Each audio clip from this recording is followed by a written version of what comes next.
کم یو کس چې د مور او پلار نافرماني کوي، مور او پلار ته کنځل کوي، مور او پلار ته رد بد وایي، او دا رد بد دا ډېر معزز خلک دي،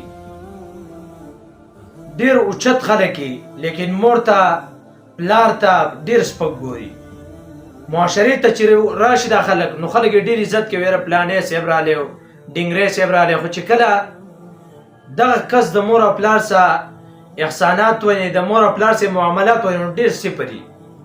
وګوره د مور او پلار سره بدسلوکي کول، مور او پلار ته بد رد ویل، دا انتهایی عظیمه ګناه ده. دا په دنیا کې په خلکو باندې پریکټیکل تیر شوي دي چې څه لیکلي دي بیا څه سبا له هغه شانتې کېږي.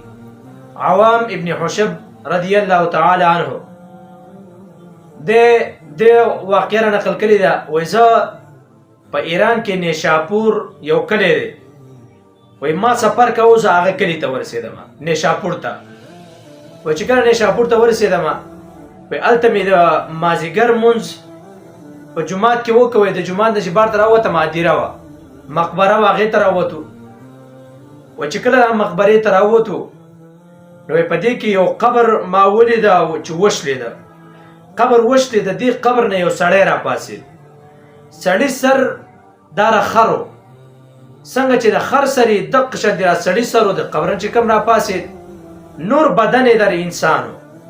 وایي زه حیران شوم.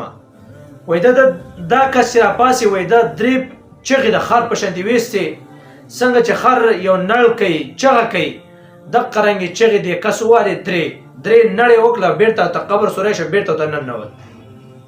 وایي زه حیران شوم. ما بیا تپوس وکړ دا څوک دی او دا څنګه چل دی؟ وایي دا کلي کې یو مشر سړی و، هغه راته وویل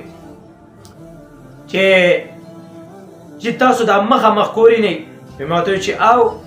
راته وویل چې په دغه کې یوه زنانه اوسېږي، یوه بوډۍ ښځه د هغه کې اوسېږي. دا سړی دا چې کوم د قبر نه راپاڅېد، دا دغه ښځې زوی دی. دې سړي به شراب څکل، همیشه دپاره به ګناهونه کول، شراب به یې څکل. یو پیره د مازدیګر ټیم و، مازدیګر د لمونځ او د مازدیګر ټیم و، د خپلې مور دې زوی ته وویل چې د الله خاطر وکړه، د شرابو نه واوړه، د مازدیګر د لمونځ ټیم دی، ورشه لمونځ وکړه. وایي دې زوی ته وویل چې مورې د خره په شانتې نړېږه مه، د خره په شانتې اوازونه مه کوه، زه خو ځوان یم چې څه کوم هغه به کوم. وایي دا خبرې ورته وکړه.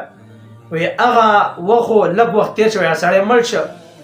وایي اوس وایي چې هر مازدیګر کېږي، هر مازدیګر دا ټیم راځي، وایي دا کس دا قبر نه راپاسي او درې کوکې وکړي، درې د خره په شانتې نړونه وکړي، او بېرته د قبر سوری شه ننوځي. وایي دا د په دنیا کې سزا ده. نو ګوره مور او پلار ته چې چا په سپک نظر کتلی دي، په بد نظر یې ورته کتلی دي، نو په دنیا کې مله الله رب العزت سزا ورکړې ده، په آخرت کې خو به خامخا سزا. ځکه حدیث مبارک کې راځي چې کم کس مور او پلار راضي کړه، نو دا الله رب العزت راضي کړه.